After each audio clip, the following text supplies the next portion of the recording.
Oh, hi. I'm just in the middle of making some vegetables, and well, now that you got here, let me show you some of my recipes here with the OG. This is the orange ginger vinaigrette with this hint of sesame. Anyway, have you ever wondered why some people have these cool roasted potatoes, or when you're actually at a restaurant and you're like, oh my God, these potatoes are so good, but I'm never gonna be able to make this at home. Oh yeah, you can. Let me show you. These are the roasted potatoes. So these are your potatoes.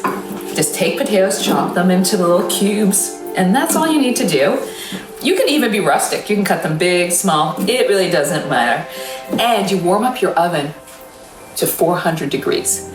Put a little salt, not even that much, just a little pepper. And then you just let the OG do the rest. That's it, that's all. So now we do this. We pour the OG. That's right, you're pretty generous. I would even say a quarter cup. And I would take that and I'll do a little mixaroo here. And you see how it's like, see how the dressing just kind of just covers it very, very lightly?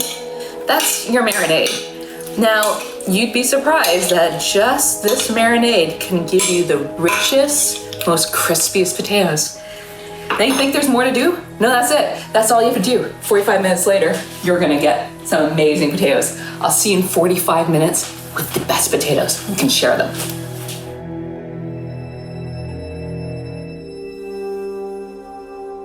So I put the OG on the potatoes, mixed them.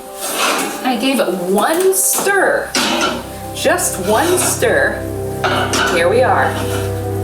Roasted, sauteed potatoes.